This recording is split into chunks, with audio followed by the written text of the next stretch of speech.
we're back. What I wanted to say is I wanted to, oh shit, what happened now here?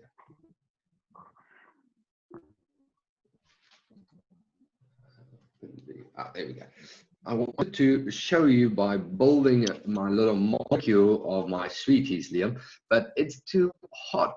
My gumdrop's not working, so I'll make a different plan and show you exactly of that. So now I'm going to have sweeties and I'm going to have energy. I hope you have something to eat.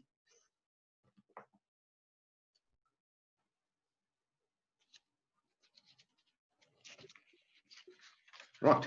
Are you guys ready for the next question? Aldehydes. Hello? Yeah. Yeah. Yes. Great stuff. Okay, so this is a slightly more complex question. And not in the least easy, and not in the least the most difficult that you can see. Let's look at what they give us. There are 7 structural isomers with the molecular formula C5H10O that are carbonyl compounds. 4 of these are aldehydes. These 4 aldehydes, A, B, C, and D, have the following property. A has a straight chain, while B and C are branched. Okay, so let's, before we do anything else, we know what A looks like. And what is the name of A? They say it's a straight chain. There's 1, 2, 3, 4, 5 carbons in. An aldehyde is where we have our carbonyl group at carbon number 1. So there's my first molecule. What is the name of this molecule?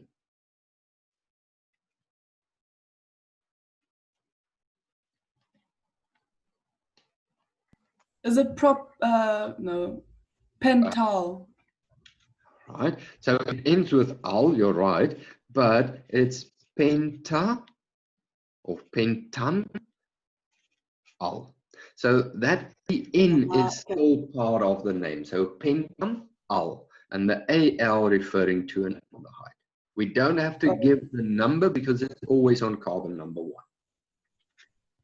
Right, now, E is the only one of the 4 isomers with a chiral center. It exists as a pair of optical isomers. So again, if it's an optical isomer with a chiral center, there's a carbon with 4 different groups to it. Did you get to that? But I think I actually took a photo of that yesterday, isn't it? I actually showed it. So those of you who looked at your WhatsApps would have seen it is this structure. There's carbon, hydrogen. I'm drawing my methyl group for now like that, just for space sake. And then there's a C and a C out in there. So there's my 5 carbons in my main chain. And listen, if they refer to a chiral center, a chiral center is always indicated with a little asterisk. So you can say, well, Mr. Examiner, I know that is my chiral center. It is connected to one group that's different from that group, that's different from this group, that's different from that group. All right, so 4 different groups. Yes. I drew it as an optical isomer. Okay, So that wasn't in this case because they asked us in the next question to do that, Nick. Would it still be correct, or not? Should we draw it like? So if you already drew a 3-dimensional structure there, it's still fine. Listen, this is the take-home message. If they say give the structure, and they don't specify by telling you give the displayed formula, or give this structural formula, or give the whichever formula for it, schematic formula, then you can use any structure. So if you want to do the 3D structure, you're welcome to. So can we also simply just then say CH3, CH2, CH2, CH2, COH? Can we write it like that? Yep. Yo, okay. That is referring to the structural formula of it. So yes, you may definitely.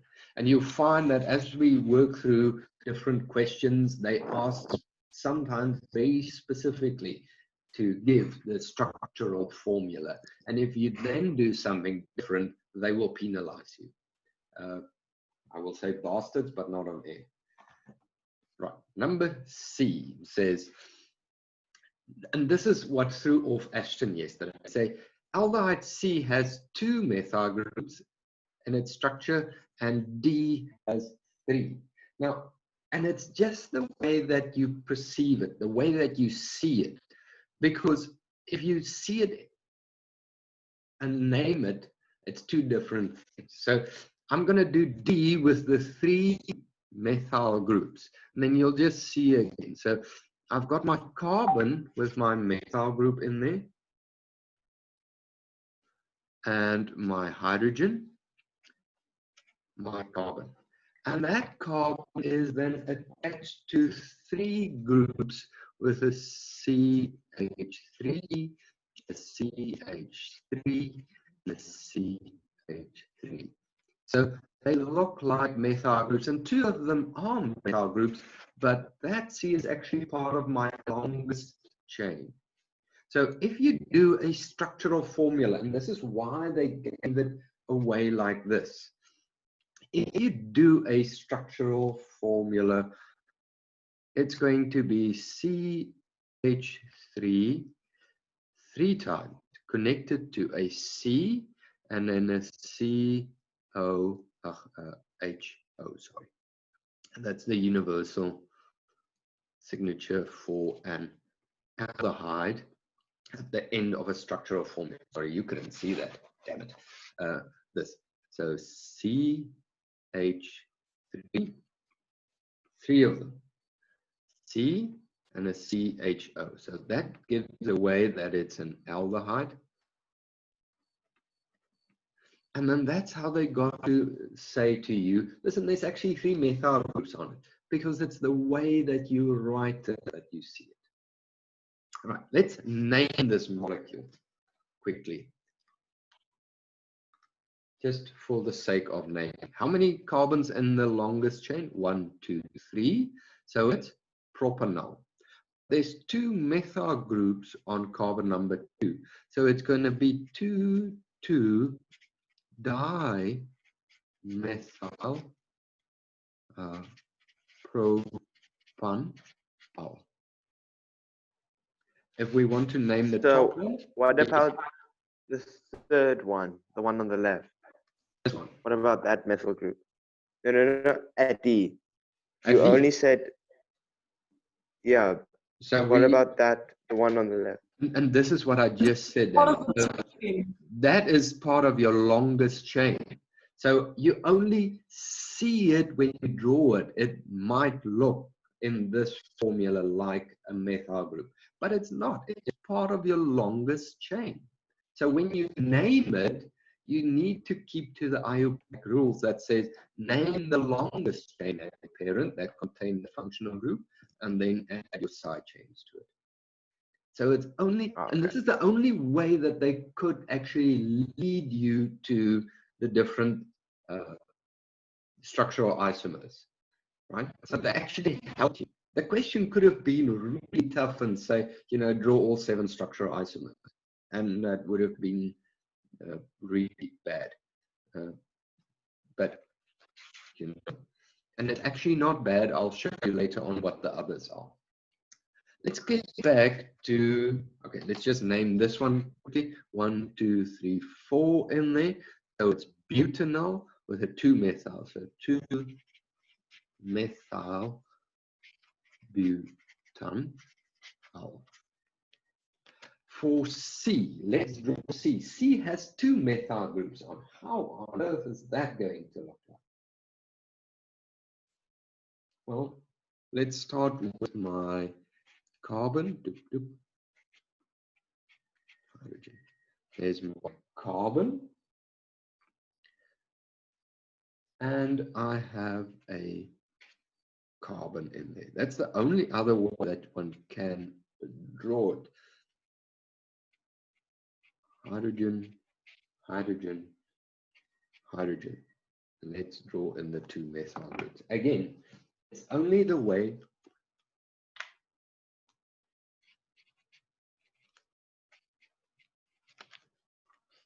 that you see it.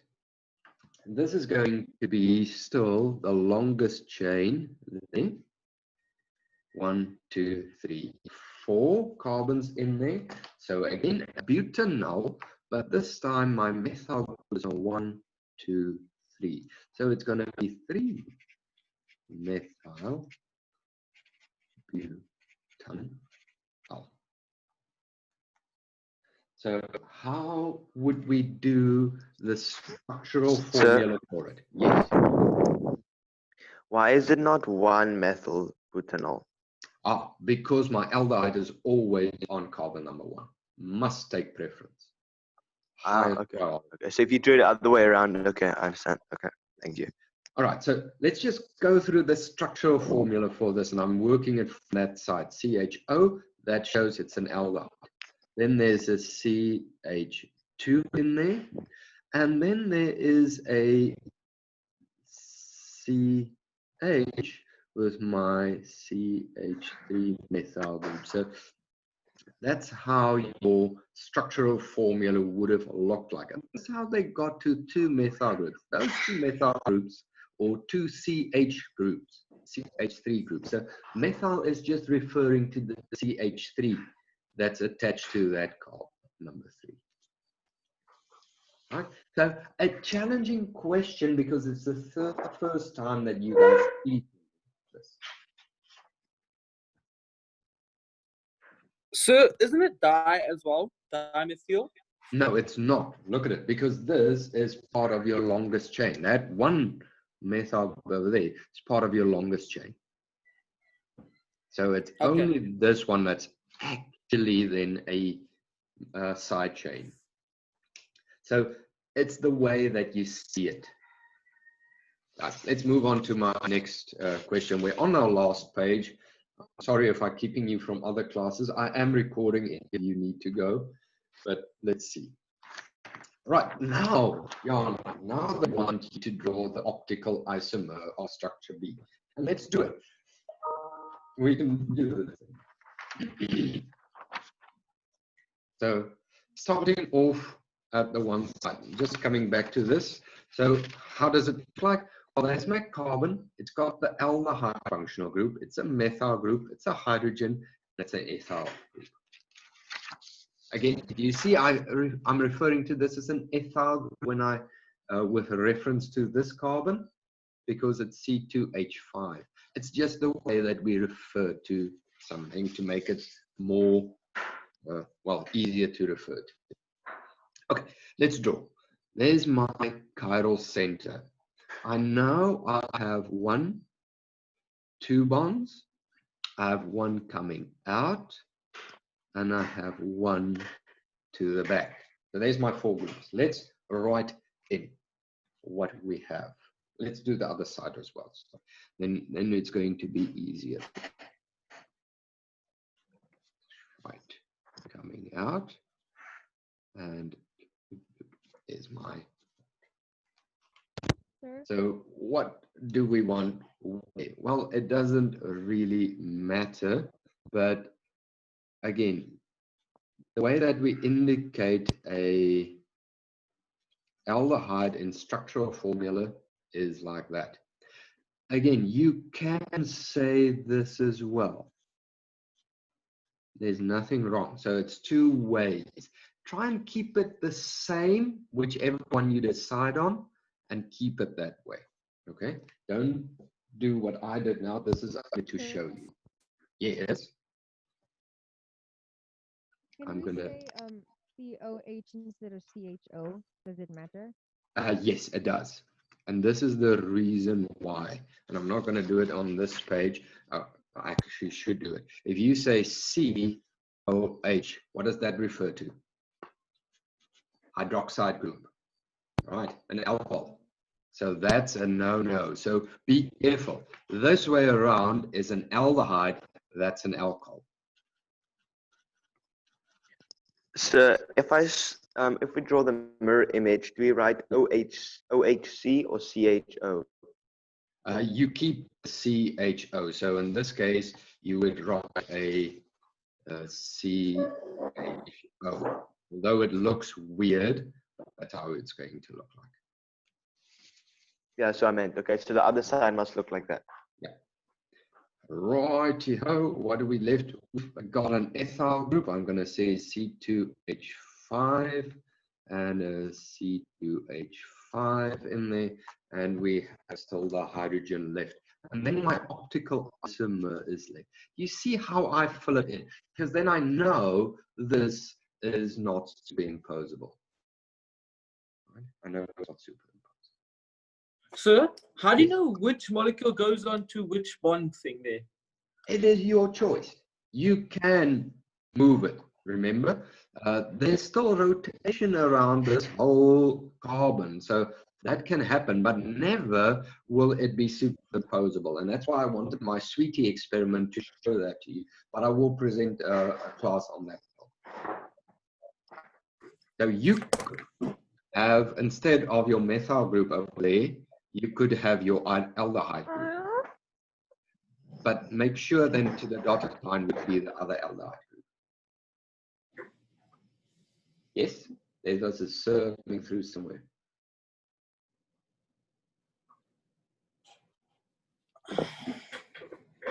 Happy? Questions? Now is definitely the best time to ask a question.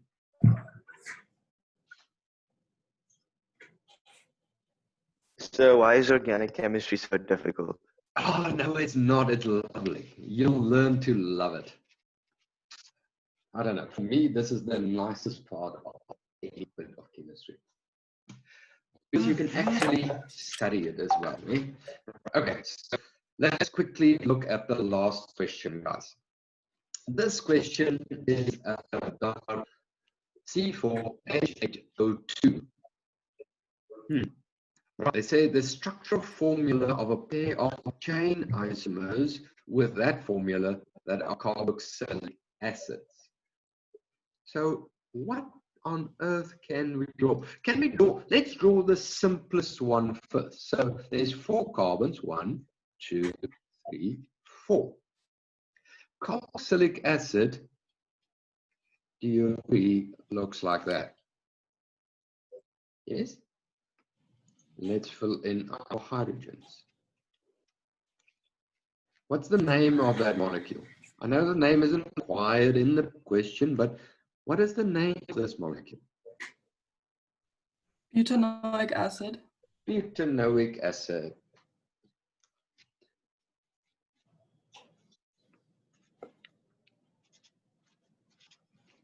What can be a structural isomer of that one? Let me ask this. Can we move this carboxylic acid functional group?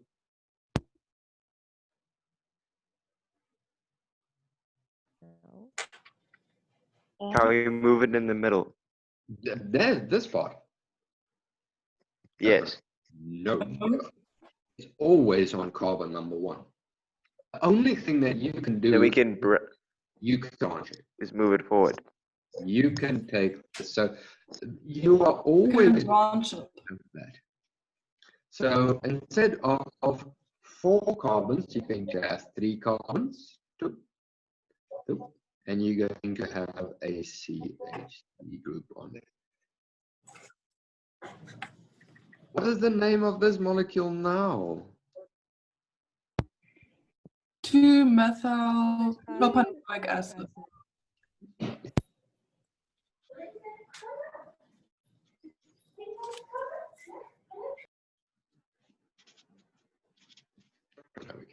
Ah, fantastic. Listen, we're nearing the end. Give the structural formula of a pair of positional isomers with that molecule, same molecule, that are esters. And remember I told you that a carboxylic acid and an ester are functional group isomers. So let's draw again the easiest ester first. Because there's 4 carbons, I'm going to split it 2 carbons, 2 carbons. So what do we have? We have 1, 2 carbons connected to an oxygen. And there's my carbonyl group. So functional group for an ester is in there. Let's complete it with hydrogen. And we're going to just have a look at the name.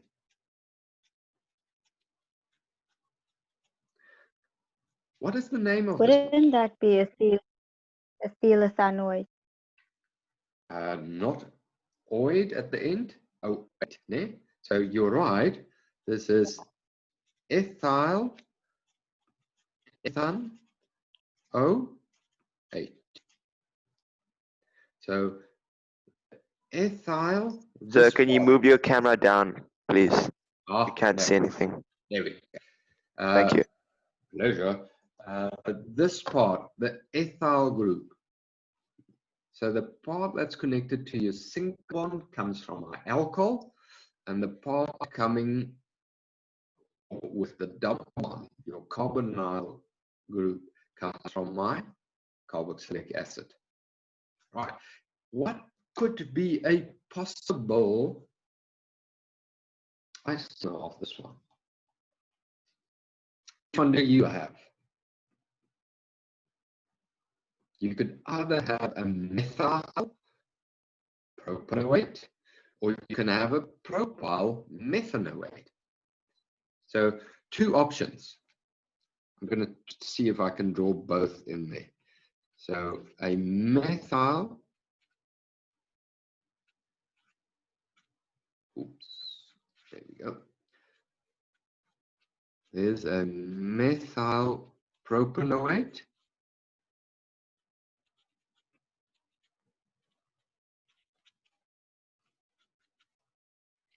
Let's write it in.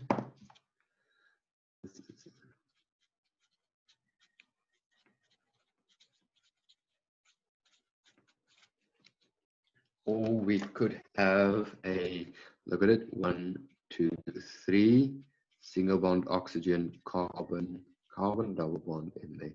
And this is then a propyl.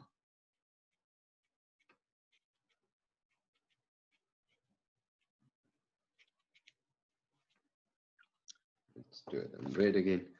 A propyl meth O8. Right. So propyl methanoate. So guys, ending off. Last question. Give the reagents and conditions needed to produce one of your esters. So here I relied fully on your GCSE. Reagents. To produce an ester, you need an alcohol and you need a carboxylic acid. Right? So I'm going to use this ester because it's the simplest one. Just going to do that. So what do we need? We need ethanol, because the ethanol gives rise to my ethyl. Plus, we need ethanoic acid. That's going to give rise to my ethanoate. What are the conditions needed to produce these esters? Anyone? We need high need temperatures. Right, so you need concentrated H2SO4 sulfuric acid plus heat. Right, for now that would have sufficed for me if you said. So you need a strong concentrated acid and you need heat in there. So in essence, this was the question that we didn't do us together, the conditions part. I referred to how esters were made, but that's also part of your IGCSE, guys. I do need you to brush up on your IGCSE work as well on this part. Although I won't in a test or something like what I have done in the past, but I would still like you to be clued up when we speak in class and when we do something like this. Okay, so just a bit of bantering, and I'll swallow you with a spoon or something like that. But in seriousness, you do need to have those basics well established. Okay, it will just help you move forward. Right, questions on this, guys? Otherwise, I'm going to I've taken up a nice hour and 10 minutes of your time, and I appreciate it. I think it was unnecessary for this part of the work. Last questions.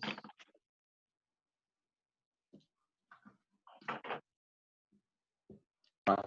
So, guys, if there's no other questions, please scan and submit this in your in the space that's available on Moodle for the Isomers one. The one that you've marked, give yourself a mark on that. Ask questions that I specifically need to have a look at.